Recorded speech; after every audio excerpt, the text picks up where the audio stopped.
Ahora sí. Bueno, entonces, estamos en la clase 13 y en esta clase 13 vamos a ingresar en la última unidad de pedagogía.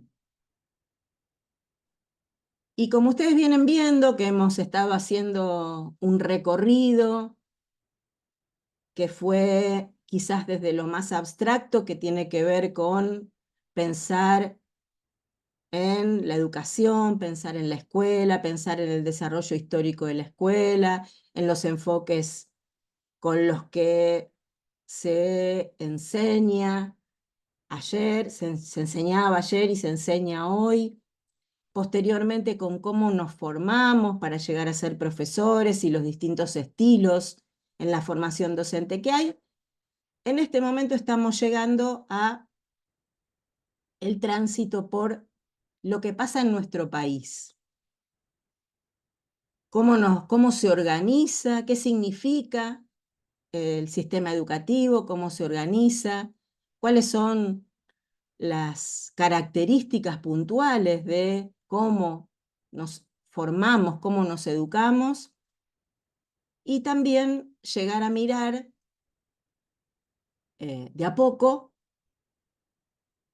desde dónde enseñamos lo que enseñamos en las escuelas, en las distintas modalidades, en los distintos niveles educativos.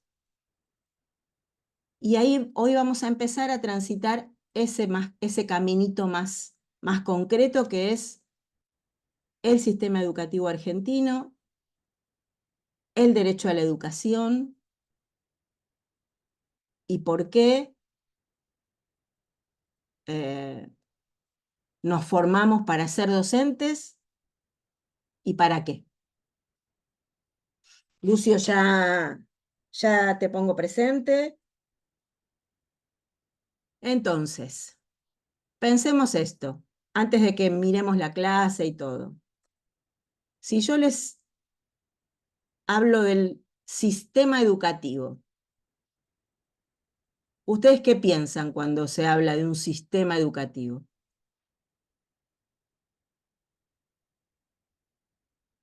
De un conjunto de cosas, de elementos que componen algo para llegar a algo.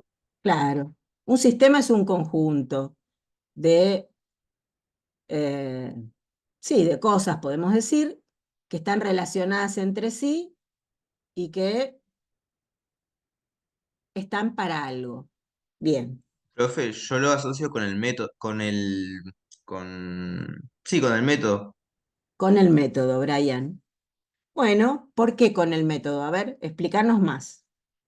porque la palabra sistema es como que siempre tiene como un mismo o un parecido método Para, para llevar a cabo los pasos. acta, para funcionar, en cuanto, claro, método como funcionamiento. Ahí está, ¿ves? Ahora queda más claro. Bueno, Abril, ya te anoto.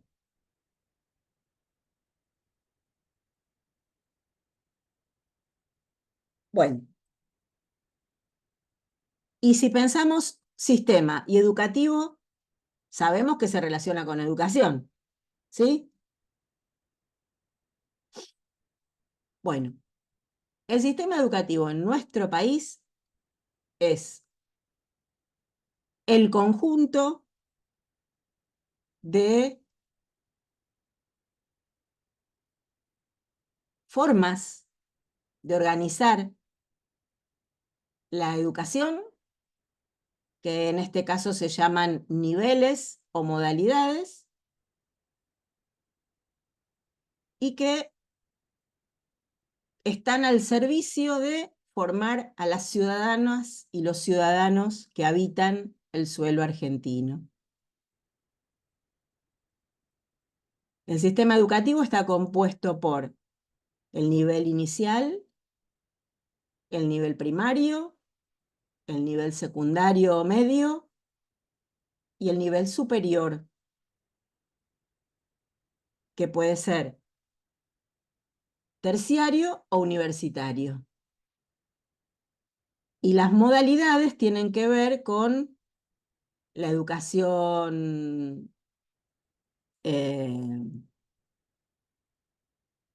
la formación en contextos de encierro, iba a decir carcelaria y no es lo correcto, la educación en contextos de encierro, tiene que ver con la educación especial. Esas son dos modalidades. Y la educación rural. Así está organizado puntualmente el sistema educativo en el país. Y una premisa que tiene la educación en nuestro país, y eso está fundamentado en un plexo normativo, es que la educación hasta el día de hoy es un derecho. ¿Qué significa que es un derecho? Que es algo inherente al ser humano. Todos, todas tenemos el derecho y la obligación de educarnos. En principio, quienes garantizan nuestros derechos son los padres, porque a la educación inicial, la decisión de la educación inicial no la toma el ciudadano o la ciudadana, sino los papás o los adultos responsables. O el nuevo Código Civil habla de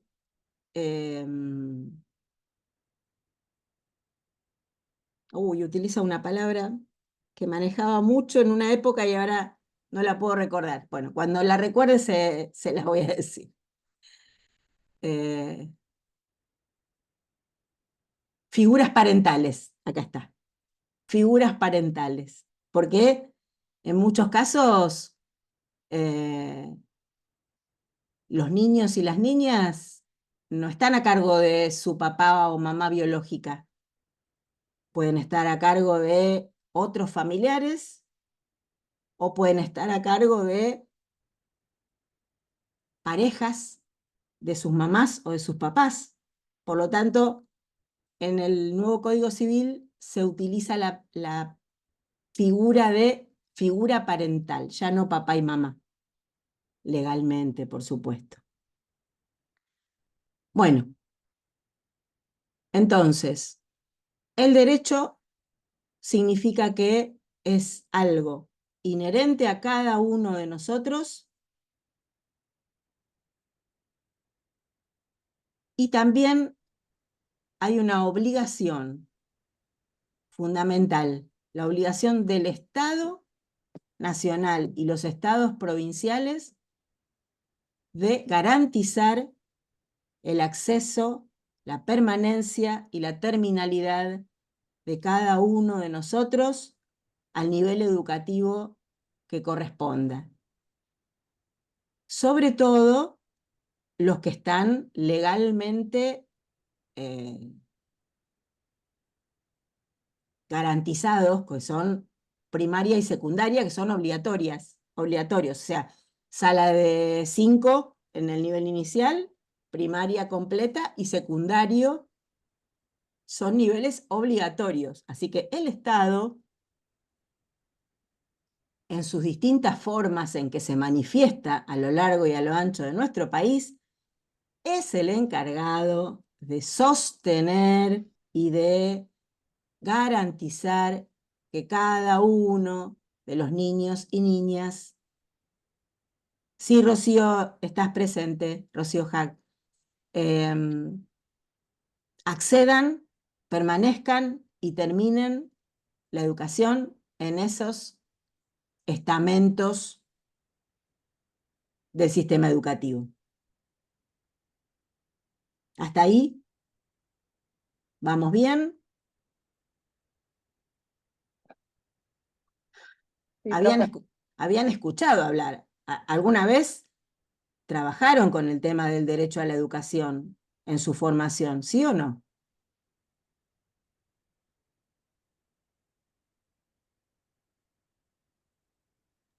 Sí, profe. Sí, muy bien. ¿Y cómo lo entendían? Cuéntenme ustedes qué entendían por esta característica argentina.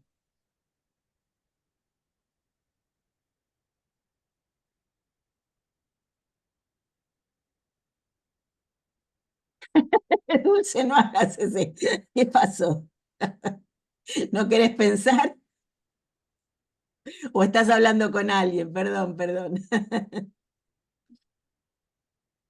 Bueno, Yo creo que en la materia de formación ética ciudadana ujú, se hablaba esos temas.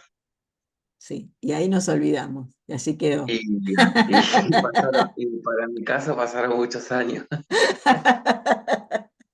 Hay otros que los tienen más frescos, que salieron del secundario, recién. Claro. Pero tiene que ver, creo, con la diferencia, ¿no? Con lo que decía la compañera la otra vez, que en Chile no es un derecho a la educación. Entonces creo que es también valorar y saber lo que tenemos. Ujú, Eh, bueno, yo estaba leyendo un poco lo que era el sistema y es lo que quiere el Estado transmitir para las generaciones que vienen. exacto, sí.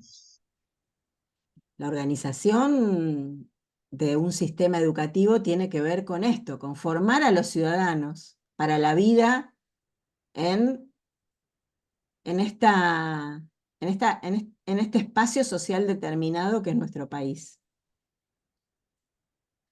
Y tan importante es la educación que está eh, detallada la necesidad de la presencia en nuestra Constitución.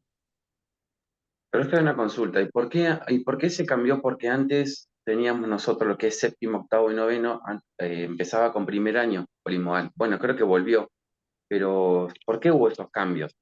Ahora vamos a ir ahí. Muy bien, Marcelo. Ustedes vieron que todo lo que ocurre en una sociedad es producto de una construcción. Ya lo tienen como incorporado a su discurso, ¿no? No sé si solamente en pedagogía, pero acá en pedagogía les martillo mucho la cabeza con este tema. Bueno,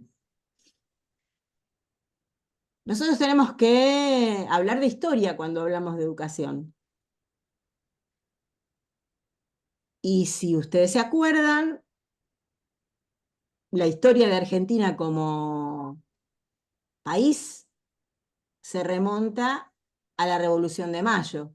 Es el primer intento de independización, ¿no? Que primero es económica y social y con el tiempo se va haciendo más completa. En realidad, la primera, más allá de esa Revolución de Mayo, en 1916, con la independencia, es como el hito fundante de una, un inicio de nación, porque en realidad lo que se forman son los pueblos unidos del sur, y comienza a organizarse económica, social, políticamente, lo que recién se establece como nación cuando se logra tener una constitución. Y esto ocurre en 1853. O sea, entre 1816 y 1853 hay todo un proceso que lleva a organizar esta nación. Y la verdad es que no puedo compararlo con otros países porque no los he estudiado, pero lo que ocurre en nuestro país es que primero surge el Estado y el Estado toma la decisión política de formar ciudadanía. Porque hasta ese momento lo que ocurría era que todas las provincias estaban como organizadas en pueblos que tenían sus maneras de ser, pero el país no estaba estructurado, no estaba organizado. A partir de la Constitución, en la que se decide una forma republicana, representativa y federal de gobierno, las élites de ese momento, que esa élite estaba conformada fundamentalmente por grandes terratenientes, deciden que necesitan tener un idioma común, una economía común y una organización, y para eso es necesaria la educación. Esta élite de esa época, que estaba constituida, como les decía, por terratenientes, por productores agropecuarios fuertes, necesita que este territorio se organice, se comunique y produzca cada vez más. Y la idea económica de esta élite era una economía liberal. O sea, les interesaba desarrollar el comercio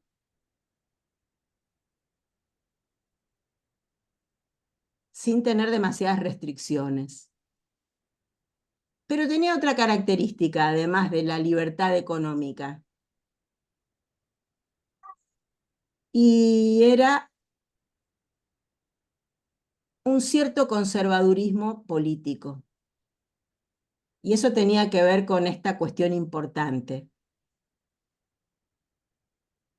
Para comprar y vender necesitaban libertad, pero para establecer un gobierno en el que pudieran seguir tomando decisiones a lo largo y a lo ancho del tiempo, había que limitar el acceso de la gente a ese poder.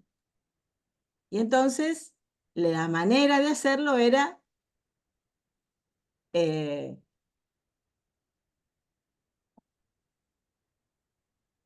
generando una posibilidad de que las personas obtuvieran una cierta preparación social y accedieran a la lectura, la escritura, los primeros cálculos, para desempeñarse en esas labores para las cuales eran necesarias, que era el trabajo, fundamentalmente el trabajo en el campo, sea con los animales o sea con la producción agropecuaria, y algunas pequeñas industrias que preparaban tanto el agro, todo el producto agropecuario para poder exportarlo, pero nada más que eso. Entonces hay un interés por el desarrollo de una educación primaria. Y para eso lo que se hace es, ni bien establecida la Constitución y organizados los primeros modos de gobierno organizado, se decide que se necesita legislar acerca de la educación. Y ahí es cuando aparece la primera ley nacional de educación, que es la ley 1420. Y esta ley, que es bastante cortita, de lo que habla es de que existe la obligación de asistir a una escuela primaria y aprender a leer, a escribir, a realizar los primeros cálculos. Y ese es inicio del derecho a la educación. El derecho a la educación surge como una necesidad de las élites de preparar a la gente para el trabajo, pero a la vez de prepararla para que pueda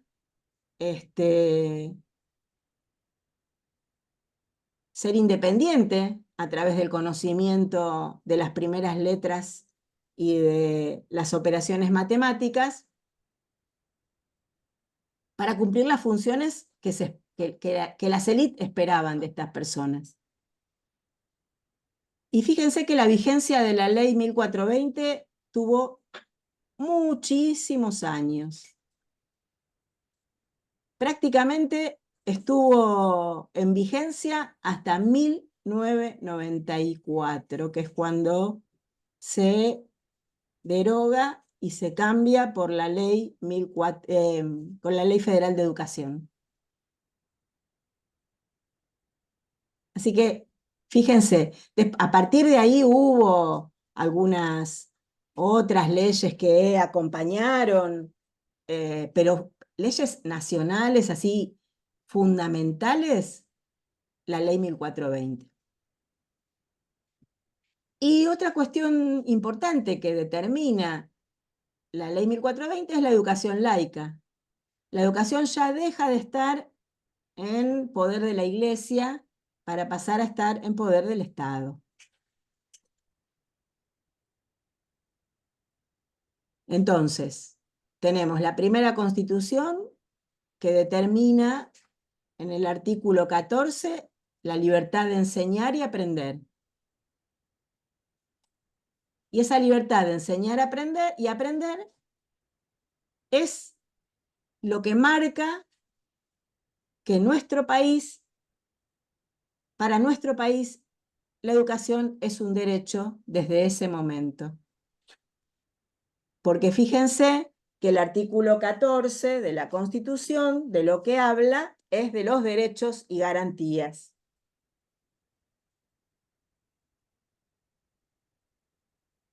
Y vamos a leerlo, dice: todos los habitantes de la nación argentina gozan de los siguientes derechos conforme a las leyes que reglamenten su ejercicio, a saber, trabajar y ejercer toda industria lícita, navegar y comerciar, peticionar a las autoridades, entrar, permanecer y transitar y salir del territorio argentino, publicar sus ideas en la prensa sin censura previa, usar y disponer de su propiedad, asociarse con fines útiles, profesar libremente su culto, enseñar y aprender.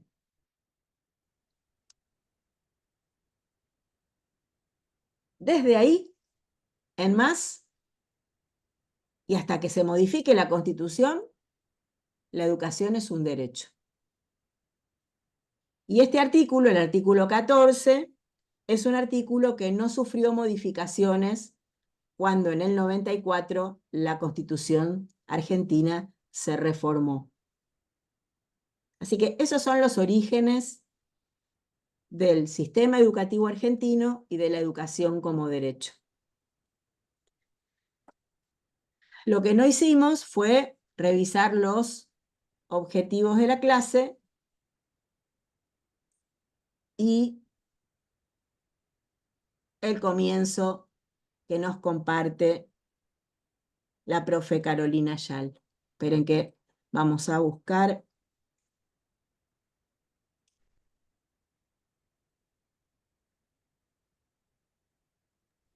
Profe, Sí. ¿todavía se usa el librito ese gris que da la Constitución? Hay distintas ediciones de la Constitución. Porque yo el otro día lo encontré Uh-huh. con los anteojitos esos que venían antes y tengo el librito ese, pero no sé Ahora, si... ahora les voy a mostrar 3 que tengo yo en casa. Y les voy a contar una historia. Pero bueno, eso tiene que ver con mi antigüedad. Bueno, a ver, acá estamos con los objetivos de esta clase. Estamos en la clase 13 y nuestros objetivos son conocer la conformación del sistema educativo argentino a partir de la evolución social y política. Y de eso estamos hablando. Profundizar sobre las leyes de educación a lo largo de la historia, reflexionar sobre el derecho a la educación y desarrollar un pensamiento crítico sobre el sistema educativo actual. Bueno, por un ratito vamos a dejar de compartir y voy a ver si les puedo mostrar. Miren, a ver si ahí se ve. Ese gris tengo yo. Espera, bueno, ahí se ve. Este es el último texto constitucional que tengo en casa, que es ya les digo de qué año, debe ser 2006. Esta edición es de 2006.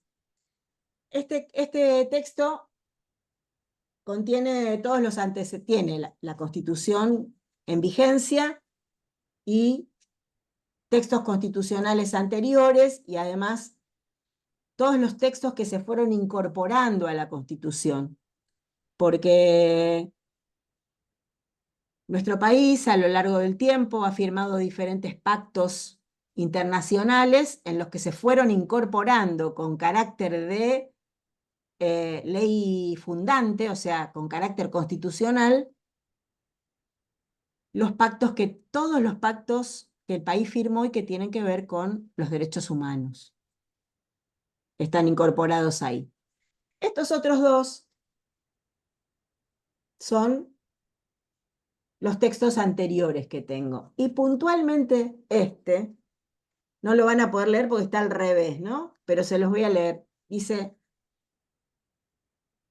a ver si piensan a qué se refiere. Constitución de la Nación Argentina y en celeste, Estatuto para el proceso de reorganización nacional.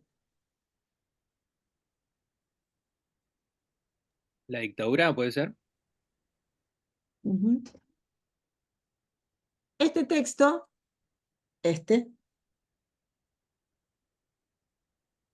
que es de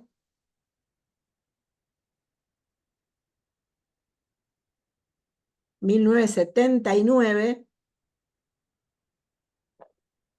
la segunda edición, no sé si esta es la primera o la segunda, imagino que debe ser la segunda.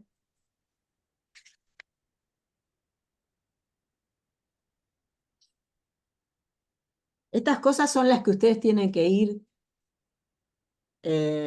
mirando ahora que están transitando la universidad para los momentos en los que tienen que citar bibliografía. A ver, si en algún lado dice cuál es la edición, no dice. Pero sí, debe ser de febrero del 79, la segunda edición. Sí, segunda edición, acá abajo dice, la editorial Capeluz dio término a la presente tirada de segunda edición en el mes de abril del 79. Cuando yo estaba en cuarto año del secundario. Así que creo que este es de formación cívica, como se llamaba en aquella época la materia. Y este texto lo que presenta es que a partir de la dictadura militar, la Constitución queda suspendida, así como las garantías que la Constitución nos garantiza, aunque repita la palabra, la Constitución es nuestra garante de derechos. Y bueno, este estatuto dice que a partir de el 21 de junio, no, esto es la acefalía, ya les digo. Acá está. El 24 de agosto del 72, hay un anexo. Acá. Dice, el 24 de marzo del 76, asume el poder político de la República una junta militar integrante por comandantes generales del Ejército, la Armada y la Fuerza Aérea. Esta situación, así como el cese de las anteriores autoridades nacionales, provinciales y municipales, se institucionalizó a través del acta del proceso de reorganización nacional. A continuación, dicha junta designó al presidente de la República. Otra acta estableció el propósito y los objetivos básicos para el proceso de reorganización nacional. Sobre estas bases se dictó un estatuto fijando normas fundamentales de la nueva situación institucional. Este documento, junto a los anteriormente citados y a la Constitución Nacional, cuyo contenido afecta sustancialmente, constituye la legalidad vigente, razón por la que lo incluimos en este anexo. Bueno, un estatuto de 2 páginas más o menos es el que utilizaba como marco legal la dictadura militar. Pero bueno, en realidad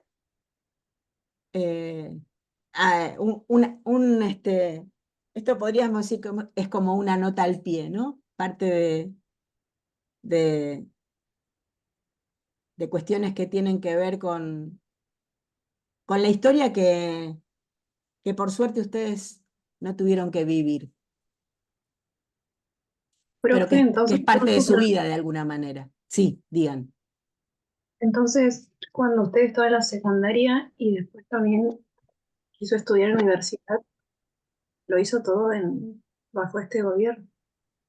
No, yo estuve yo ingresé, miren, yo ingresé el 11 de marzo del 76 y el golpe fue el 24. Wow. Y terminé en diciembre del 80. Entre el 81 y el 83, o sea, el último tiempo de la dictadura y el inicio y el 84, en realidad yo me recibí en el 84. A ver, no, en el 83 me recibí, en el 84 comencé a trabajar. Así que mi formación estuvo permeada por esa política, sí. Esas decisiones que se extendieron en la educación.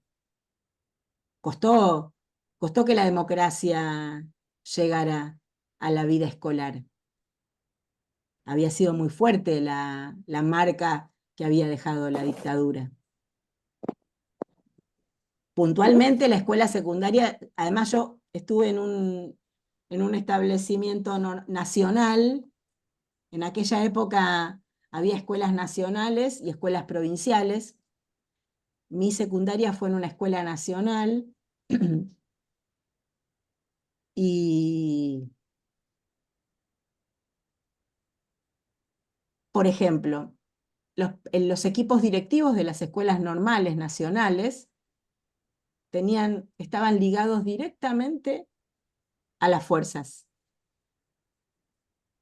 Las directoras, los directores, generalmente las directoras, porque había pocos varones en los cargos directivos en ese momento, eran esposas de militares de alto rango. En esa época no llegabas por concurso a esas escuelas, porque además las escuelas nacionales había una decisión desde el Estado Nacional, de quienes eran las autoridades. Incluso como profesor, yo no sé bien cómo era, porque yo era muy chica y en ese momento no le daba importancia a esas cuestiones, pero imagino que los profesores debían acceder al cargo porque se presentaban y se elegían, se presentaban sus currículums en las escuelas y las mismas directoras elegían a los profesores de acuerdo a los currículums que se presentaban. Pero sí, sí. En el momento en que lo vivía no me daba cuenta. Después pude revisar esas situaciones con los anteojos de la formación, ¿no?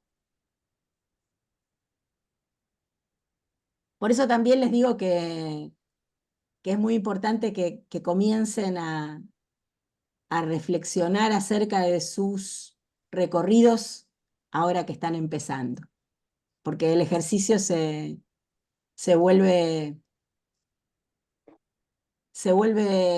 más profundo y más, más valioso. Bueno, estamos llegando a las 10. ¿Les parece que hagamos un cortecito y después sigamos?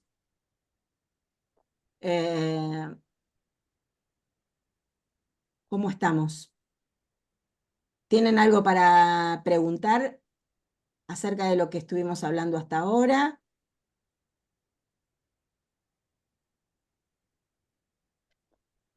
Están muy silenciosos hoy.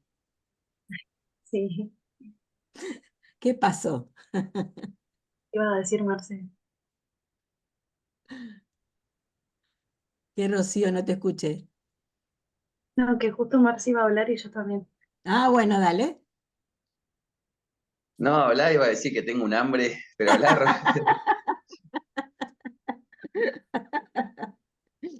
Bueno, ¿y vos, Rocío, qué ibas a decir? Que a mí, por una extraña razón, me llama mucho la atención el tema de lo que pasó en la dictadura y es como eh, saber que usted o sea, vivenció todo. No sé, me dan como ganas de entrevistarla porque se escuchan cosas y usted que vivenció, yo más que todo por las películas me guío y es como Mm, que me da miedo, me hablan de eso y es como que yo no sé si hubiera sobrevivido. mm. Igual te Entonces, digo, para aquellos que no estaban militando en ese momento, la vida transcurría habitual. No te digo normal porque no puedo usar esa palabra ahora, mirando desde hoy para atrás. Pero transcurría, la gente iba a trabajar, iba a estudiar, sí estaba naturalizado el control. Sí, ¿qué decías, Emanuel? No, nada, que por lo que tengo entendido, dicen que supuestamente, o sea, la dictadura militar era para la gente que, o sea, para la gente rebelde, se podría decir. Fue la gente la que más sufrió, ¿no? Porque, o sea, las personas normales como nosotros, por ejemplo, que nada, somos gente de casa, Ujú, era, era vivir el día tras día. O sea, era para la gente rebelde ponerle que se quedaba más de las 10 de la noche. Es como que rompía las reglas. ujú. Sí, pero en realidad, bueno, era una generación de personas que creían que era posible vivir de otra manera y entendían que la única manera de lograr esa forma de vida diferente con acceso para todos era a través de la lucha armada. Eso era lo que pasaba. Había una militancia que trabajaba mucho, se acercaba a las villas, en esa época se le decía villa miseria, a los conglomerados urbanos donde se reunía la gente más humilde. Era gente que se acercaba a esos lugares, intentaba ayudarlos a formarse. Tenía mucho que ver, se relacionaba mucho con la Iglesia Católica, que estaba atravesando lo que se llamaba la teología de la liberación, con esos sacerdotes que decían que había que eh, estar con los pies en el barro, como decía también, ustedes lo vieron, como decía Paulo Freire, acercarse a la gente que sufre, eh, ensuciarse los zapatos y, y ayudarlos a liberarse, dejarlos que se escuchen sus voces y ayudarlos a entender que el mundo no es solo ese mundo limitado, lleno de, de ausencias y de pobreza en el que vivían. Tenían que luchar por su liberación. Lo que tenía de crítico y de malo esa generación es que creían que la única manera que había en ese momento era la lucha armada.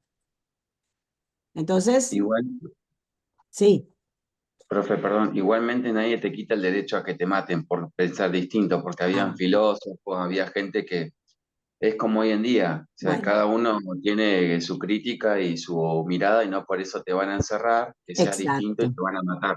exacto, No es que exacto, no era que eras rebelde y porque pasaba después de las 10 te mataban, ujú, sino que era una exacto, forma de expresar lo que uno veía distinto, pero lo que hacían mal era encerrarte y limpiarte de alguna forma. exacto.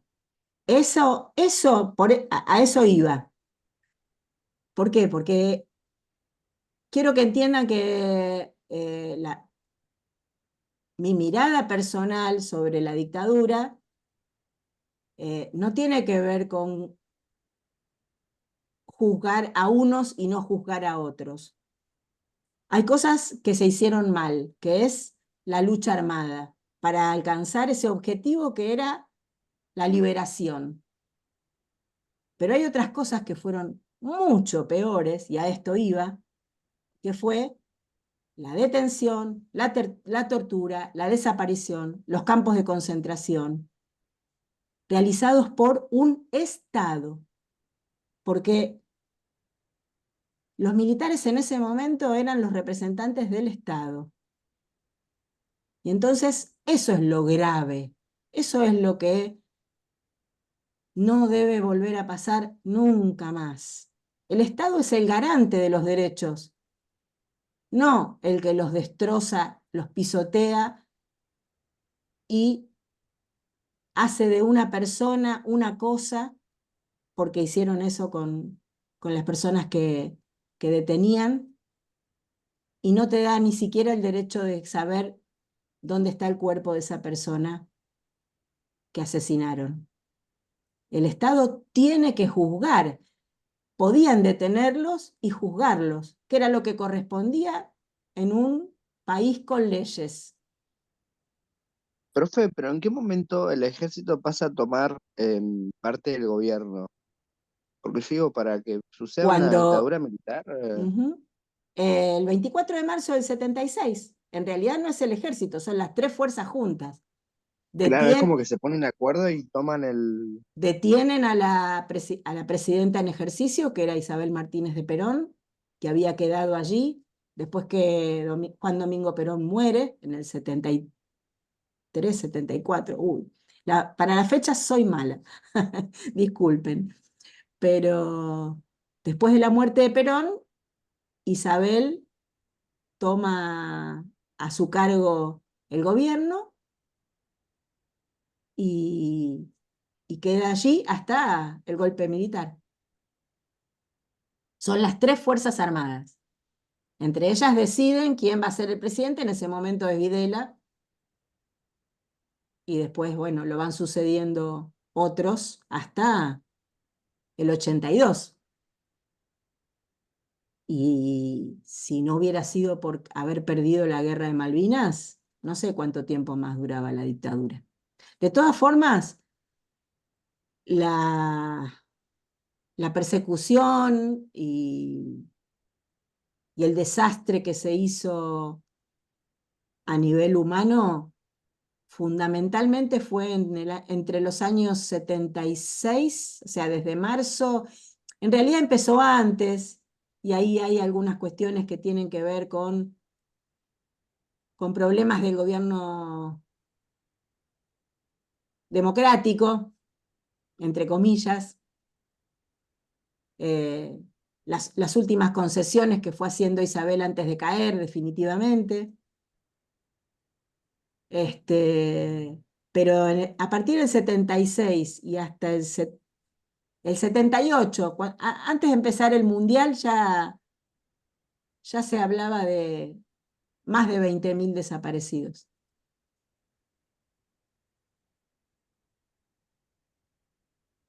Fue una página negra de la historia que es importante revisar. Yo les recomiendo cuando puedan y tengan tiempo, no ahora porque están en plena cursada, pero busquen un documental de Ulises de la Orden que se llama El Juicio. Es muy largo, dura 3 horas. Pero ese documental que registra los testimonios de todas las personas, de algunas de las personas que fueron a declarar durante el juicio a las juntas, ni bien accedió al gobierno Raúl Alfonsín, después que se hizo la comisión, la CONADEP. La CONADEP investiga acerca de las desapariciones forzadas de las personas y entrega un informe al Poder Ejecutivo. Con ese informe el Poder Ejecutivo inicia el juicio a las juntas. Es la primera vez en la historia argentina que la justicia ordinaria juzga a militares. Bueno, durante ese juicio hay muchísimas personas que van a declarar. Esa película selecciona algunos testimonios y ahí van a ver claramente muchas cosas que por ahí ahora no terminan de comprender. Así que cuando tengan tiempo, tómense 3 horas para ver ese documental. O si lo dan en algún centro cultural, en algún lugar cercano. Y si es posible, véanlo con otras personas. Gracias, profe. Por ahí muchos habrán visto 1985, ¿no? La peli, la de Darín. Sí. Bueno, este es un complemento de esa película. Esa película es ficción, es una ficción armada con la historia. Esta es la historia pura y dura del juicio, que termina con esas palabras del fiscal que dice: señores jueces, nunca más.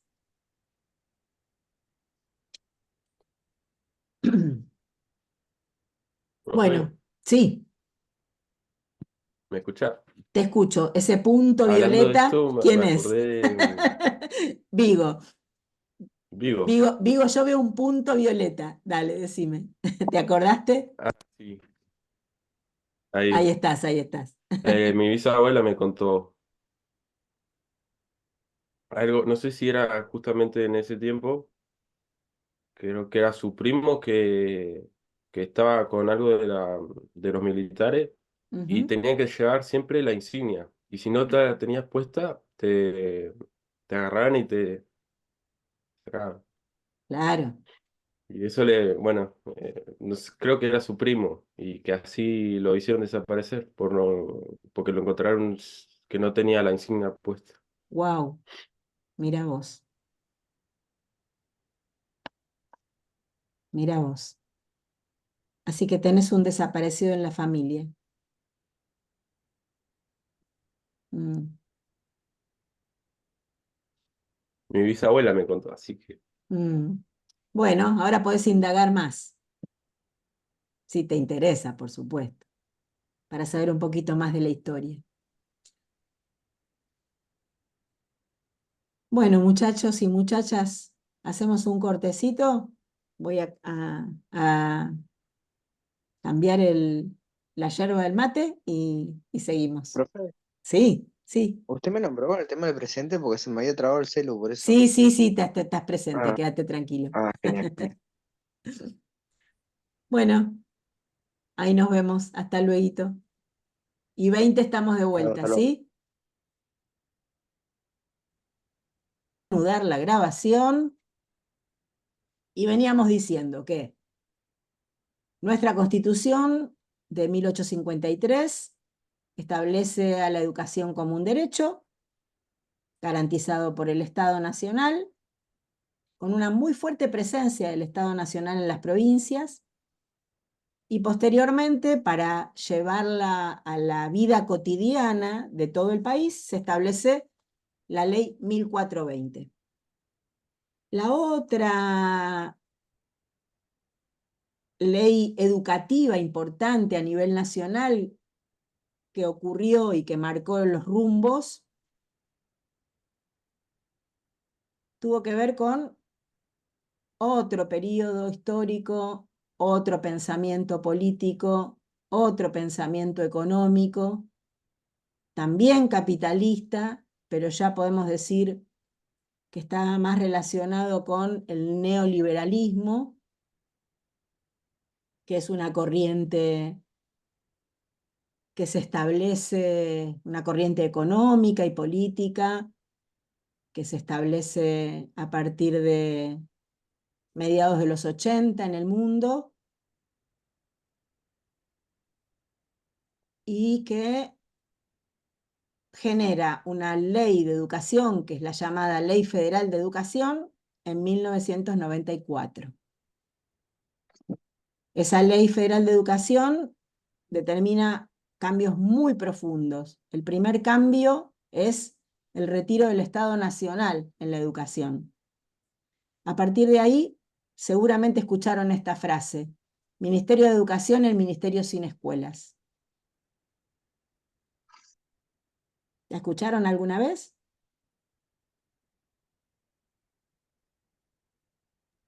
No, profe, ¿podría repetir? No escuché muy bien, Y a partir de pero la me parece Ley que no. Federal de Educación, el Ministerio de Educación de la Nación pasó a ser un ministerio sin escuelas. ¿Por qué?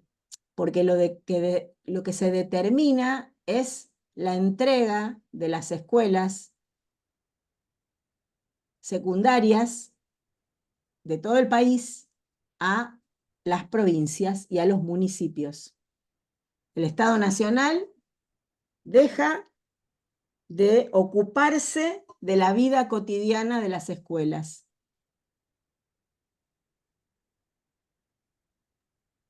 Y Profe, igual bueno, partemos de la base que los ministerios no ayudan en nada. deberían, aunque no lo hagan,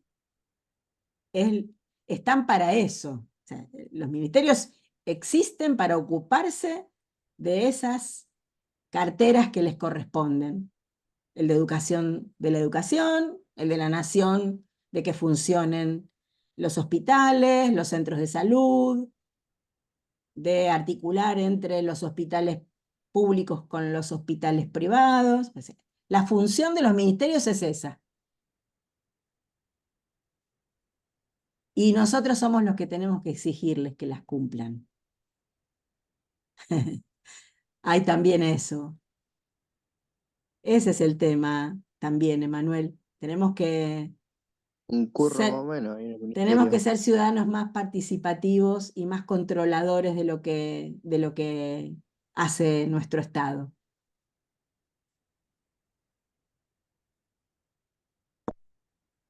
Para que pueda funcionar como corresponde.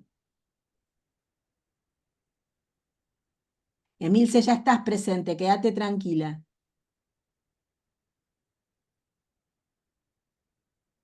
Y a Leandro, ya te contesté hoy. Hoy tempranito te contesté. Así que después podés verlo. Quédate tranquilo también.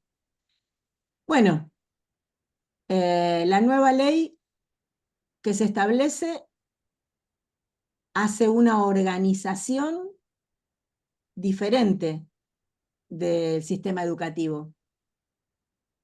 Establece que la educación primaria tiene un primero, un segundo y un tercer ciclo, entonces incorpora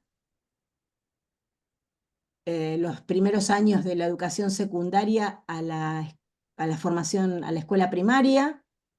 Se decía que se primarizaba la secundaria.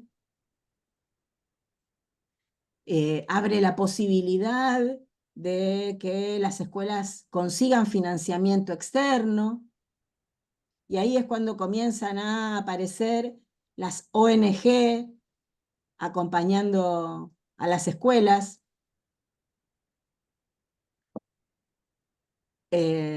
Bueno, algunos de esos cambios que introduce la Ley Federal de Educación. Fundamentalmente la provincialización de la educación, pero con un pequeño detalle: sin presupuesto. Por lo tanto, cada provincia verá la manera en la que sostiene, organiza y despliega la educación en esa provincia. Aquellos municipios o aquellas provincias que tuvieran dinero podrían tener un sistema educativo provincial fuerte. Aquellas que no cuentan con fondos se las arreglan solas. Y si quieren, pueden tener financiamiento de alguna empresa privada grande que cambie figuritas con esa escuela diciéndole: aporto para que formes en determinadas características a las personas que transitan por tus aulas. Bueno, aparecen los contenidos curriculares, que en principio se establecen. Los diseños curriculares van a ser organizados con contenidos conceptuales, contenidos actitudinales y contenidos procedimentales. Y así se va organizando la educación. Hasta que en 2003, con el cambio de gobierno y la llegada de Néstor Kirchner,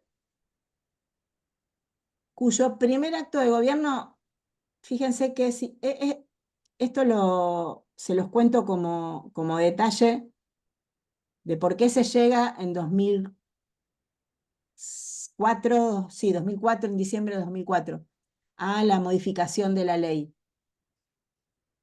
El primer acto de gobierno del nuevo presidente es ir a Entre Ríos a solucionar un conflicto docente que llevaba meses. Meses. La consecuencia del desfinanciamiento nacional respecto de la educación es que cada provincia hacía lo que podía con esos fondos, con los fondos con los que contaba. Y entonces había docentes que tenían muy buenos sueldos y docentes que tenían sueldos desastrosos. Entonces en el país había lugares donde había clases todo el año y lugares donde la mitad del año los docentes estaban de paro reclamando por un mejor sueldo. Entonces, bueno, ¿qué ocurre a partir de esto? La necesidad de alguna manera volver a centralizar las decisiones educativas. Y hay dos cuestiones importantes. La primera es la Ley de Financiamiento Educativo Nacional, donde el Estado Nacional decide que el 6% del Producto Bruto Interno se destina a la educación. Y entonces el Ministerio de Educación de la Nación, si bien no tiene escuelas, hace el reparto hacia las provincias. Y además se ocupa de fortalecer la educación que tiene a su cargo, que es sobre todo la educación superior, para financiar proyectos de investigación, para tener acceso a que las universidades pudieran comprar herramientas modernas para sus clases. Bueno, todas esas cuestiones. Y a partir de esa ley de financiamiento, posteriormente lo que se vota es una ley de educación, la Ley de Educación Nacional, que además tenía otra fundamentación, además de la fundamentación económica. A partir de la sanción de una nueva constitución en el año 94, piensen que la constitución fue posterior a la Ley Federal de Educación. O sea, la Ley Federal de Educación está pensada para una sociedad. La constitución determina otro estilo de sociedad. ¿Por qué? Porque incorpora con carácter de constitucional todos los tratados firmados por el país acerca de los derechos humanos. Y los derechos humanos determinan que la educación es un derecho humano inalienable. Por lo tanto, obligatorio para los estados brindar la educación y posibilitar que el 100% de la sociedad acceda a la educación, cosa que la ley federal no garantizaba. Entonces, es necesario hacer una modificación.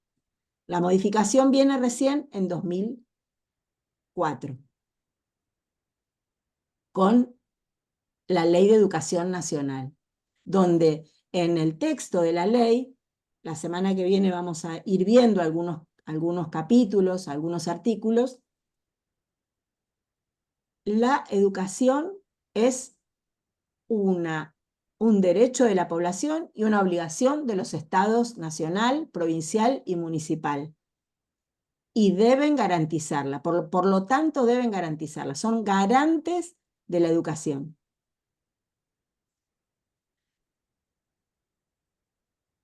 A raíz de esta modificación, también ocurre una nueva organización al interior del sistema educativo, la educación secundaria en general, porque no todas las provincias firman ese acuerdo, pero en general la escuela primaria tiene dos ciclos, de primero a tercero y de tercero a sexto, y el antiguo séptimo grado de la escuela primaria pasa a ser parte del primer ciclo de la educación secundaria. ¿En Río Gallegos es así?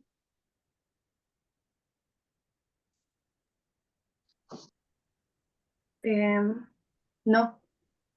Bueno, no No, sé qué. primero ciclo. ¿Cómo está organizada la educación en Río Gallegos? Bueno, en Río Gallegos no, en la provincia de Santa Cruz. La primaria, ¿cómo está organizada? De primer grado hasta séptimo. Primero a séptimo, bien. ¿Y secundaria, cuántos años son?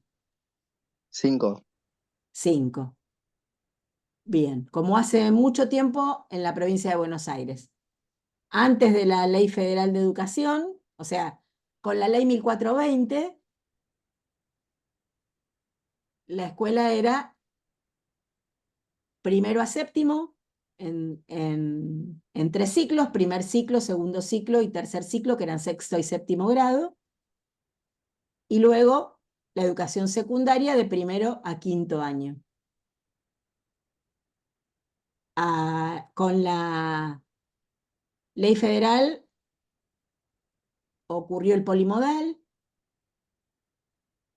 y el nuevo cambio fue con la ley nacional, la Ley de Educación Nacional, donde primero a sexto es la primaria, y lo que antes era séptimo ya es primer año, por lo tanto son 6 la secundaria. Un primer ciclo hasta tercero, y de tercero a sexto el ciclo orientado se llama. Ustedes no, ustedes tienen primero a séptimo en la primaria y secundaria de primero a quinto. Bueno, Sí, esa profe, es, pero tenemos igual EGB y polimodal. ¿tienen Se EGBI? hizo el cambio hace unos años y teníamos EGB y polimodal, que Claro. sería ahora el secundario, y después se volvió de nuevo a primaria y secundaria, Bueno, en este hace un momento par de es años. primaria y secundaria, ¿sí?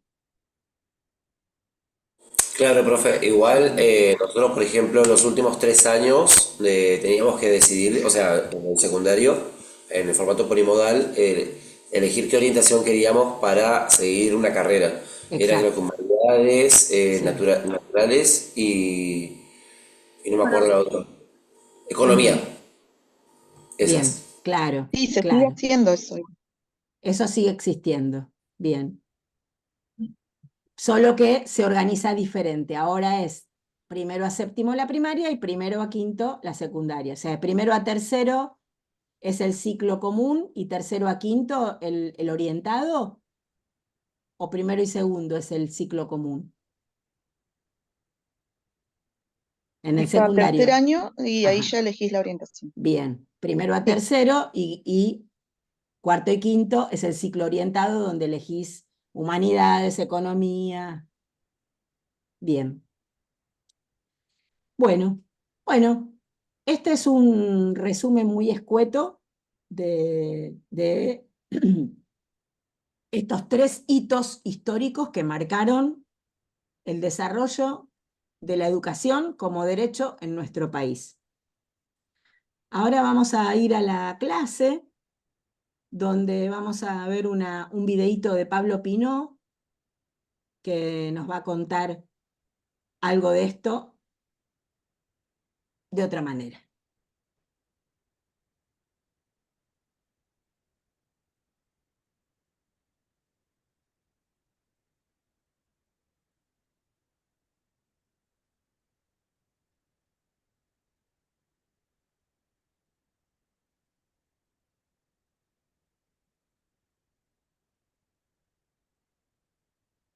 Ya ven que es el programa Caminos de Tiza el que vamos a compartir. Compartir aquí.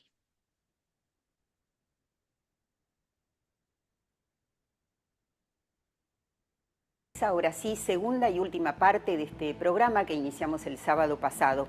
¿Cómo fue atravesada la educación en 30 años de democracia?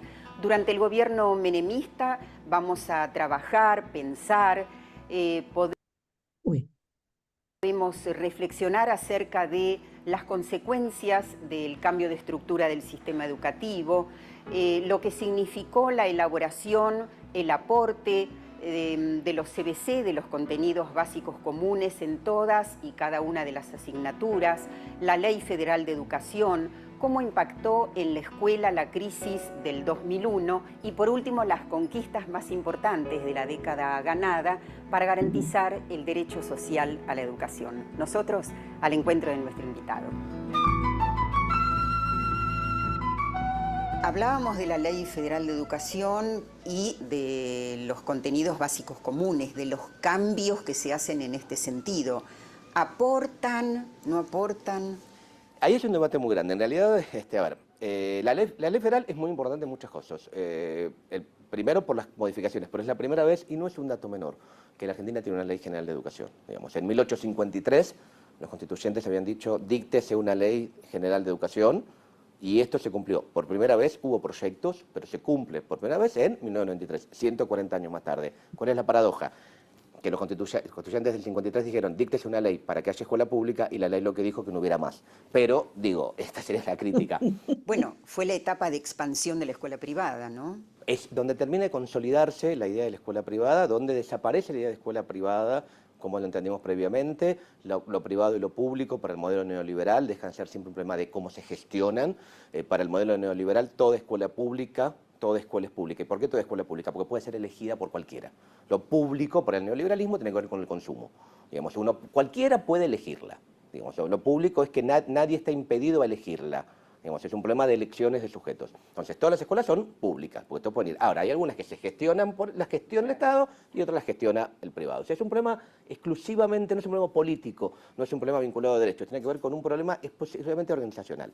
Obviamente la ley federal plantea esto. Todas las escuelas son públicas, hay de distintos tipos de gestión, es un problema simplemente administrativo, no político. Sí, y también se plantea ahí que podemos prescindir de las escuelas técnicas dado el proyecto de país. Sí, exactamente, porque en realidad es la subordinación del sistema educativo al mercado laboral, un mercado laboral que se estrechaba, que se terciarizaba excesivamente, y donde lo que sí hace esta cuestión es retoma una vieja línea también, que es la vinculación de la educación con el trabajo debe limitarse a la formación para el empleo concreto. Digamos, la compleja categoría trabajo, que es una categoría con un vuelo, con un nivel de reflexión impresionante, para el neoliberalismo el trabajo es el empleo. Hay que formar gente para el empleo, en un mercado flexible, dinámico, móvil, ¿no? Que ocultaba formas espantosas. Pero ahí sí, entonces las escuelas técnicas no servían, porque había que formar gente que lo que aceptara eran condiciones laborales de explotación, de sobreexplotación, ¿no?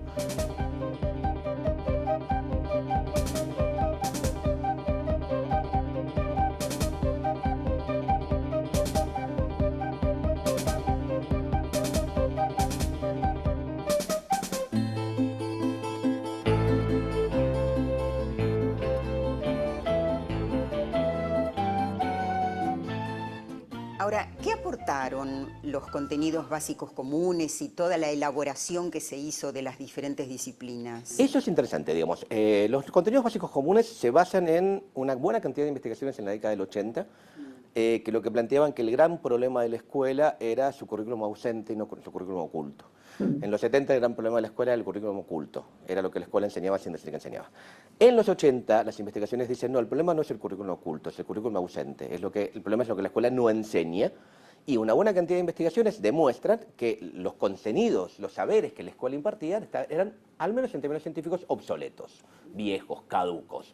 No se enseñaba la historia del siglo XX, la física que se enseñaba con suerte llegaba a Newton, en literatura no se leía nada que no fuera el canon clásico más clásico de todos los clásicos, etcétera, etcétera. Entonces, hay una idea de que se deben actualizar los contenidos. Actualizar es poner a los contenidos escolares los más cercanos a los científicos. Ahí está muy de moda la teoría de Chevalard, la transposición didáctica, todo, educar era simplemente transponer didácticamente, aplicar Gerbel, uno de los más duros críticos de Chevalard, plantea, bueno, digamos, la escuela se volvió en aquellos años un proceso de lubricación de contenidos para que ingresen a las aulas, obviamente en una posición muy crítica a Chevalard, pero bueno, con esto está bueno, entonces hay que hacer contenidos nuevos. Estos van a ser los CBC. Ahora, dentro de los CBC, ¿vos crees que fue un aporte importante incluir formación ética y ciudadana? Porque veníamos de aquella instrucción cívica. Ahí hay un debate fuerte. Por un lado, yo creo que los CBC de los 90 sí fueron eficaces en lo que se propuso, que no es un dato menor, que era efectivamente actualizar los contenidos respecto a los parámetros científicos. Por ejemplo, en lengua y literatura ingresó el estudio de la lengua oral, en historia avanzó sobre el siglo XX, fue efectivo. Ahora, un problema ideológico. Digamos, originariamente el dispositivo de que la voz autorizada la tienen los científicos, y hubo un trabajo muy duro en el ministerio de convocar a los mejores científicos, bla, bla. Finalmente, cuando la primera versión de los CBC con sus problemas salió y después fue modificada porque no respondía ideológicamente, claramente por la presión de la Iglesia Católica, que digamos logra modificar los contenidos y todas las ideas de hablar de modelos de familias, de hablar de género, de plantear la evolución como la única forma explicativa posible del desarrollo, de la creación de la creación del mundo. Y los textos escolares van reflejando todo esto. Y los textos que lo acompañan. Digamos, en algún lado cuando hace muchos años, primero los CBC los evaluó a una colega interesantemente como, bueno, el modelo que apareció es la familia católica con computadoras. Sí, obviamente las computadoras aparecen la modernización, los nuevos saberes, pero el modelo societal que terminan consolidando los CBC es un modelo muy tradicional. Y ahí aparecen todos los libros de texto que se empiezan a desarrollar. Pensemos también que los libros de texto, ya esto viene del alfonsinismo, digamos, una de las primeras, si no me acuerdo mal, de las primerísimas, creo que ya el 1 de diciembre del 83, o sea, perdón, el 11 de diciembre, recién tomado el poder, es quitar, desarmar la vieja comisión de aprobación de textos escolares del Consejo. Aprobación o prohibición. Prohibición, que tuvo mucho que ver con, obviamente, tirar abajo los horrores que los libros censurados en la dictadura, pero lo que va a redundar es que el Estado después no vuelve a recuperar su lugar de, ¿cómo llamarlo?, habilitador de textos en las escuelas, digamos, y entonces deja todo librado al mercado, digamos. Todo el libro, hoy cualquiera que escriba un libro y logra que los maestros lo compren, el libro entra a la escuela. Ha desaparecido las formas de validación, que obviamente tuvo sentido en los 80 porque venimos del horror de la censura de la dictatorial. Es complicado que el Estado no haya vuelto a establecer, bueno, en el libro de texto, algún grado de aprobación, de legitimidad, de reconocimiento, tiene que tener por parte del Estado. Entonces, actualmente está muy librado de las manos del mercado. A ver, recordemos ministros de Educación del 90. Y los 90 tuvieron a Rodríguez, tuvieron a Susana de Cive, y finalmente, ya en la crisis del menemismo, una crisis, termina Solá. Digamos, tengo que hacer memoria, digamos, pero sí, hay un trabajo muy interesante, la UNIP acaba de publicar un material muy bonito, con un cuadro muy bueno, que un poco recupera esto, que está ahí, la entrevistas, ahí estoy tratando de recordar el material de la UNIP para hacer esta lista. Ellos son los tres grandes ministros, sobre todo Susana de Cive, porque antes de ser ministra de Susana de Cive fue la secretaria de Educación, fue la viceministra. Rodríguez va jefe de gabinete, si no me acuerdo mal. Rodríguez, además, recordemos, era ingeniero. Era ingeniero, por supuesto, Susana de Cive era socióloga. Y es la que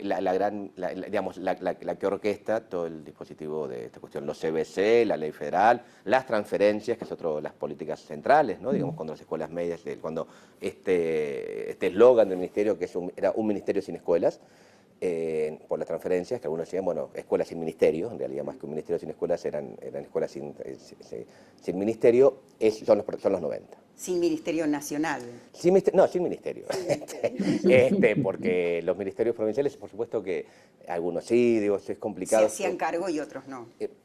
Todos se hacían cargo como podían, que algunos hacerse cargo era tener cuadros técnicos y recursos económicos para ocuparse, y otros eran, hay que hacer recortes, que no hay cuadros, no hay ni saberes técnicos ni recursos económicos, entonces, bien. A ver, repasemos los difíciles tiempos de la Alianza. ¿Cómo se reflejaron en educación? Y la Alianza fue la difícil época de la Alianza. Digamos, ¿Ministros? Liach primero y termina Delich, gracias. Y no hay, por lo menos para mi validación, no hay diferencias con la década de los 90.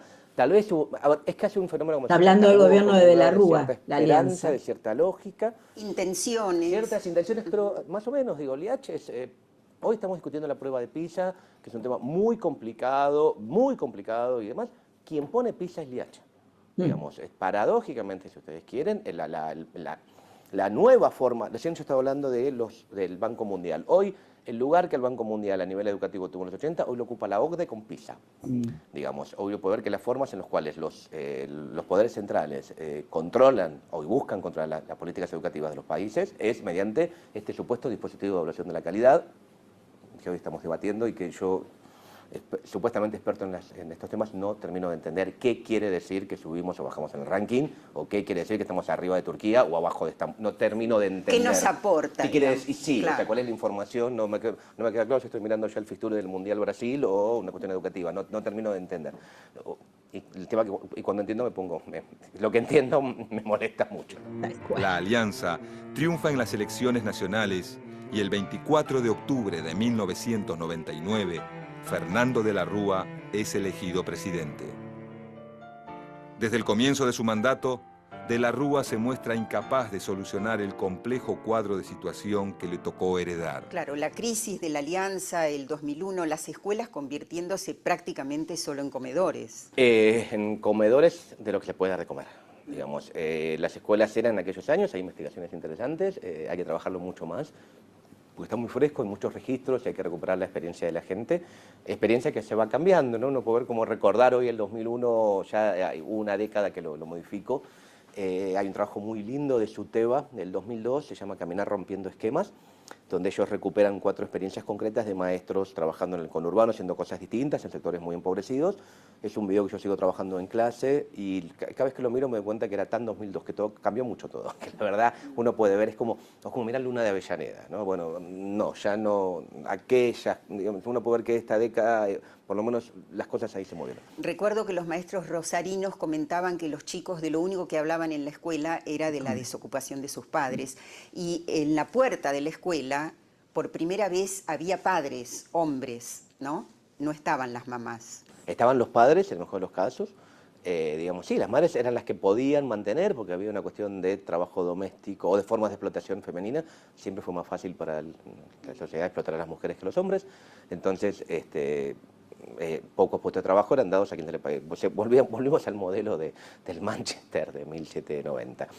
Pero en esa crisis las escuelas son como el último refugio de algo parecido a lo colectivo, a lo comunitario, a lo estatal. Es el lugar donde algo vinculado a la posición de derechos funciona, sobre todo, más que por las políticas educativas, por los sujetos concretos que habitaban las escuelas, específicamente maestros y profesores. Las escuelas se vuelven comederos, se vuelven espacios sanitarios, se ponen en un lugar donde podemos ir a frenar un poco el horror.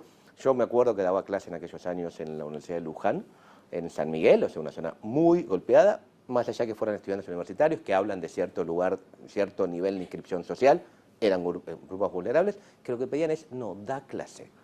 No queremos hablar de lo que está pasando, en el sentido de que precisamos un lugar donde podamos suspender un poquito el horror de lo que está pasando afuera. Pedían, era muy interesante, era una demanda muy legítima. Acá tiene que pasar otra cosa, una cierta esperanza de que acá tiene y puede pasar algo distinto que el horror externo. Eso fueron en el 2001, 2002, 2003, ¿no? Postales de la crisis del 2001, los roles en la familia que se invierten, los padres varones, esta vez más en sus casas, sin trabajo, con más presencia en las escuelas. Postales de la crisis del 2001, las escuelas técnicas desdibujadas en un país sin proyecto de desarrollo industrial. Para la libertad.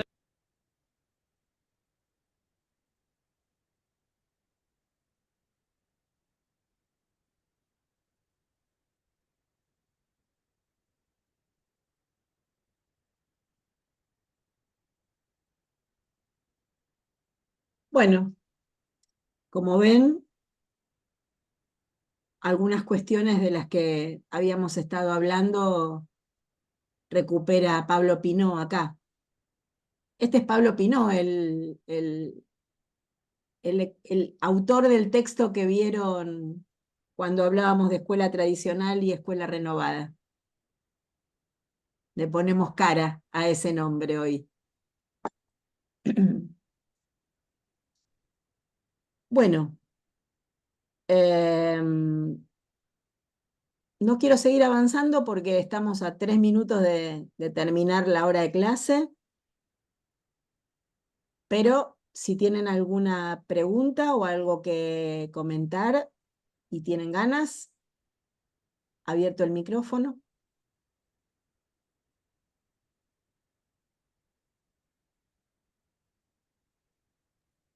Profe, con respecto al trabajo que tenemos que hacer el video, ¿le mandamos una lista o cómo hacemos? O cada uno, con el tema de los enfoques que teníamos que elegir Sí. para representar? No, solamente en la entrega, cuando suben la entrega, aclaren quiénes son los participantes para que quede registrado los nombres de cada uno, nada más que eso. No tienen que escribir ningún informe escrito ni nada. En todo caso, después lo charlaremos personalmente cuando los tengamos listos. ¿Cómo van con eso? Perdón, ¿es el trabajo de la clase 11, profe, no? El que hay que armar como una planificación escolar, ¿puede ser? No, ¿O es leí el de mal? no, lo que está hablando Rocío es el video de la semana pasada. Ah, ok. El tema de la planificación es revisar la estructura curricular de su materia, de su carrera, y el perfil, y agregar, en caso de que crean necesario, materias nuevas de acuerdo a su pensamiento y su sentimiento respecto de qué es o cómo es formar a un profe de educación física. Es un poco jugar a ser Un catedrista, ¿no? docentes recibidos que toman decisiones acerca de cómo se presenta la carrera. Sí, sí. Perfecto, profe, gracias. ¿Algo más? Profe, después en la clase 9 también hay que entregar una actividad. ¿La subimos? ¿O La clase 9 ¿no es la que habla del intercambio en clase? Sí, profe, la Bueno, clase 9 no hay que hacerla, ahí no, es lo del... ahí no hay que subir nada. Gracias, Enrique. Ahí no hay que subir nada. Déjenla como está. Estuvieron muy callados hoy. No sé qué habrá pasado. Si Estamos prestando atención, profe. mi La ley base, introducción, profe.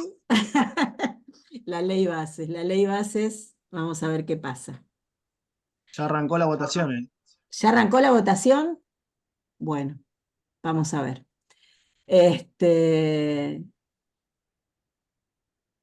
Ya me quedé callada yo ahora. ¿Qué opina, profe? ¿Qué opina? Tuvimos 2 exámenes, por eso estamos medio así. Ah, Deje de bueno. grabar por la duda, profe. ¿Yo qué opino? Yo no estoy de acuerdo con la ley bases. Deje de grabar, profe, por la duda. ¿Cortó la ¿Cómo? grabación? ¿Eh? Sí, no importa. A ver, Profe, como le decía cuando empezó este encuentro a Fernando, la que te contesta yo no estoy de acuerdo es Daniela Vespe, la ciudadana argentina, no la profesora de pedagogía. ¿Cortó la grabación, profe, por las dudas? No, no. Me hago cargo de lo que pienso y lo que siento. ¿Qué más? ¿Qué me iban a decir? profe, yo tengo una pregunta. Sí. En Buenos Aires ahora cambiaron la forma de pasar de año, ¿no? ¿Puede ser? En la provincia de Buenos Aires hay un proyecto de modificación para el año próximo. Pero Enzo, no puedo opinar acerca de eso porque todavía no leí nada. Aguante Kicillof, profe. Yo había visto que era como que el año iba con la materia. O sea, si te llevas matemática de primer año, pero pasás lengua, pasás a segundo año de lengua, pero quedás en primer año en matemática. Creo que era una cosa así. Claro, en realidad no quiero decirte nada porque todavía no lo leí, Enzo. Una vez que lo lea, sí, opino, pero antes no. Porque... Yo porque Vi que capaz iban a que sacar la repitencia. venía ¿Cómo? con este tema. Ah, bueno. Déjame que lo lea para la semana que viene y te contesto, dale. Sí, no, igual. Y Perdón, léelo vos Profe, también si querés, porque Sí.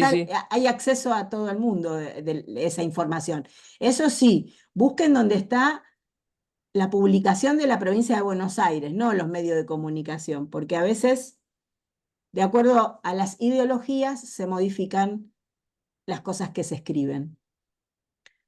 ¿Qué me Profe, decían? una consulta. Sí. ¿No había sacado la repitencia igual allá? No, todavía estaba la repitencia. Creo que la diferencia, y estoy hablando sin saber, creo que la diferencia es que cuando pasan al año siguiente, las materias que tenían aprobadas en el año anterior no las vuelven a cursar.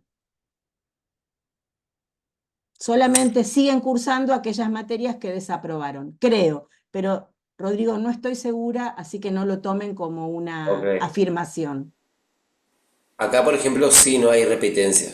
Acá Mira. van pasando y inclusive hay chicos que llegan al último año y rinden 12 materias, tienen que rendir 12 materias para que le den el título. O sea, Mira. la escuela terminada. Eso Claro. le iba a decir, yo tengo a mi nena en secundaria, Ujú. tercero, pero debe materias de primer año. Ajá. Y son ya no tienen ni preceptores, porque antes teníamos un grupo que nos iban avisando tantas materias, tiene que rendir, ya no nos avisan nada, yo no sé el total de materias que debe, y sigue pasando, y en una reunión nos habían dicho de que hay chicos que deben 50 materias para que le puedan dar el título. Y si Wow. el viaje de egresados, ponele ahora, están planeando viajes de egresados de 1,5 millones y no saben si los chicos pasan o no. Claro. Bueno, egresan. Después, el título, Yo no lo el mando título es nada. otra ¿Qué va a cosa. egresar? Debe 50 materias y quiere el viaje egresado. ¿Está loco? Claro, tal cual.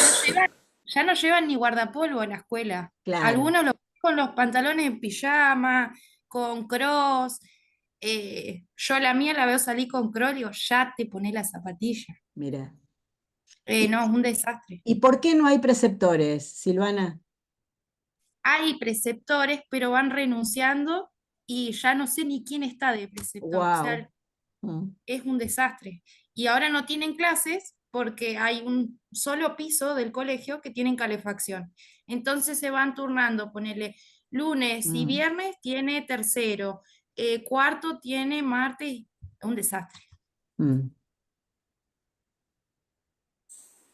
Mucha informalidad.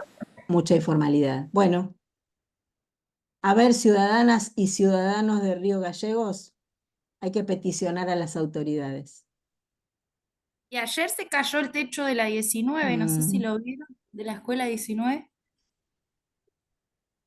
Yo iba a esta No. escuela y lo subieron que se cayó una parte de un techo y le cayó arriba de unos nenes. Mira, qué horror, qué horror.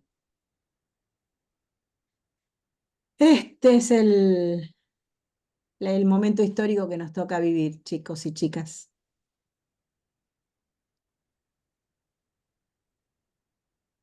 Hay que arremangarse y salir a cuestionar las cosas que nos están pasando. No tenemos que dejar que nos pasen.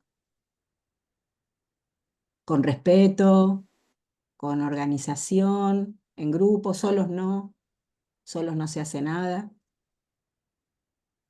Bueno, pero capaz que esto es como una etapa o una crisis que va a dar pie después para que todo se renueve, como vimos también en otras épocas, que siempre se va renovando o pasa algo y surge algo nuevo, o sea, como que sea para mejorar después. me Claro, imagino. pero para que surja algo nuevo tenemos que hacerlo surgir, Rodrigo. Claro. Ese es el tema.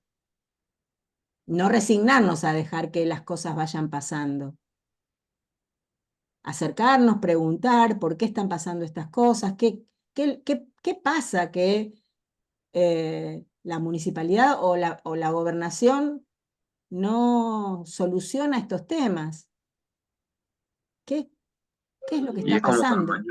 como Cromañón, profe, que tuvo que prenderse fuego de toda la gente adentro para que pongan puertas de emergencia. Claro, no tenemos que aprender de esos. Tiene que pasar una Nuestro muerte, tiene que aprendizaje no pasar tiene que ser algo. resultado de eso, claro. Y bueno, pero todos nos quedamos callados, que pase, si no me toca a mí, ya está, miro para un costado, cuando me toca a mí me Tal pongo, cual. y Sí. ahí recién critico. Hay que Sí, ponerse, ha hay que ponerse. sido. Si no nos Yo ponemos, es fácil hablar. Yo Pero creo bueno, nosotros, que. viste que uno va opinando y a veces si no te toca, no te metes, es la verdad. Yo creo que lo fundamental es poder juntarse los que están viviendo la misma situación. Y eso, Pero juntarse y peticionar a las autoridades, pero en grupo. ¿Cómo? Todos los colegios están iguales, es lo mismo que el hospital.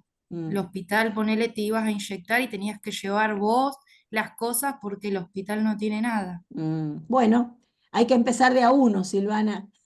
Organizar el colegio de tus hijos con otros papás y acercarse a la dirección y tratar de que la dirección les dé explicaciones y si no puede darlas, buscar en el resto de las que es gente que tiene decisiones. Y es la única manera, juntarnos, porque individualmente no conseguimos nada.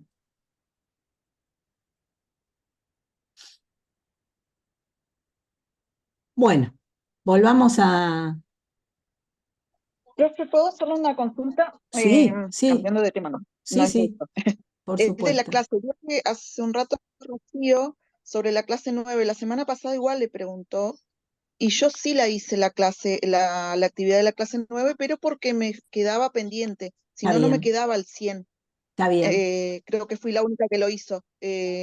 Creo que Sí, ya fui te la única puse que lo hizo. aprobada, ¿no? Porque no, Sí, me puse aprobada. por eso. Pero era por eso, porque ¿Saben qué voy a ella hacer preguntaba y entonces? Les voy a poner aprobado a todos, así ya queda tranquila el sistema. sí, capaz que esta pregunta por eso, porque no le queda al 100. Claro, porque Porque yo lo esa hice por clase la para que trabajamos quede 100. en forma presencial, estuvimos Claro, conversando en forma presencial, entonces ya está, y justamente el, la consigna de la actividad es el intercambio, entonces les voy a poner aprobado a todos, así ya quedan tranquilos claro, respecto pero como de, al no hacerlo en el campo, nos queda pendiente. para que les quede el 100% listo. Claro, profe, Perfecto. porque, por ejemplo, si a nosotros, los que tengan posibilidad de promocionar, es una condición de que tengamos en el campus todo el 100%. Tenés razón, Rodrigo, sí, sí, tenés razón. Bueno, ahí estamos entonces. Nos queda. Y aparte a mí me pasa algo que si tengo incompleto, como que te sentí, no sé no sé si un tic o algo, pero viste, ¿qué te falta? Nos pasa todo, por eso lo completé. Igualmente no escuché cuando dijo con qué nota nos quedamos. No sé con cuál es la última del cierre. A ver qué les dicen los compañeros, si escucharon. Con la nota del... Del ensayo. ¿cómo se dice? Eso, el ensayo, gracias. ¿Sería con la de la clase 12? No, 7. A 8, ¿no? 7/8. ¿Cuál es el ensayo, Silvana? La de la peli, sí. Exacto, bien, bueno.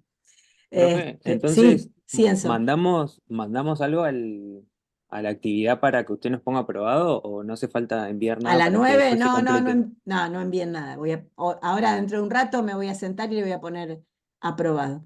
Así ya se quedan tranquilos. El trabajo, la semana que viene vamos a seguir trabajando con la Ley de Educación Nacional y quiero que veamos los diseños curriculares que ustedes manejan. Así que yo voy a buscarlos, pero ustedes también busquen el diseño curricular de inicial, de primaria y de secundaria, porque ustedes cuando terminen esta carrera van a poder trabajar en esos niveles educativos, incluso en superior, pero el diseño de superior tenemos tiempo de verlo en otros ámbitos. Así que traten de fijarse. Si quieren y tienen tiempo, hagan una lectura del marco general de los diseños curriculares, porque el marco general es lo que nos habla acerca de la decisión política, de la política educativa que tiene ese diseño curricular, que sustenta ese diseño curricular. Así podemos intercambiar un poquito más, ¿sí? Y el trabajo integrador, nosotros tenemos esta clase y la próxima. Las siguientes van a ser para recuperatorio, aquel que tenga que hacer recuperatorio, y para cierre de la materia.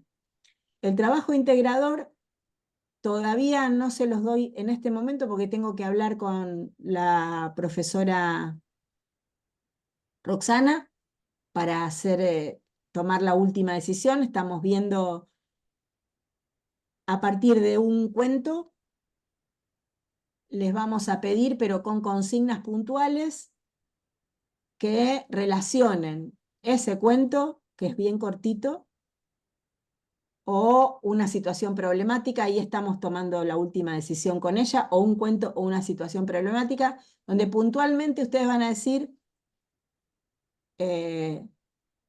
hacer referencia, hacer relación entre ese cuento o esa situación y la mayor cantidad de textos o la mayor cantidad de conceptos que hayan visto a lo largo de la cursada. ¿Sí? Si pueden relacionarlo con el concepto de educación, con el concepto de transmisión, si notan una cuestión que tiene que ver con la crisis en la transmisión o en la transmisión acerca de los aprendizajes, si pueden ver algún enfoque conductista o constructivo, si pueden ver alguna de las características de la educación liberadora que nos planteaba Paulo Freire, si pueden pensar en una continuidad tradicional o una escuela más renovada y por qué.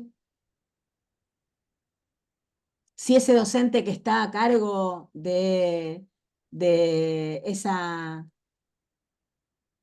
situación que están leyendo fue formado para ser un docente conservador o para ser un docente crítico, esas cuestiones, pero va a estar orientado con consignas.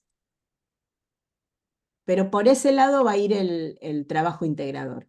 Lo único, el único tema es que, como estamos con poco tiempo, no va a haber posibilidad de rehacerlo. Eso tengan en cuenta. Entonces, a sentarse, una vez que tengan la consigna, sentarse con el trabajo, sentarse con todos los trabajos que ustedes vinieron haciendo a lo largo de la cursada, para armar un trabajo coherente en el que mi lectura me permita hacer una calificación general del desempeño. Porque el tema es que no vamos a tener tiempo físico de rehacerlo, no porque yo me niegue a darles esa posibilidad. ¿Sí? Bueno, les saqué un montón de tiempo, chicos, son Sí, 11:15. no pasa nada. Mil Yo me disculpas. libero, perdón, porque estoy Dale, en dale, casa Marcelo. práctica. Andá, Muchas Marcelo, gracias, tranquilo. profe. A ustedes, a vos. Gracias por todo. Muy bien. ¿Alguna otra pregunta? Nos despedimos, como ustedes digan. Sí, profe.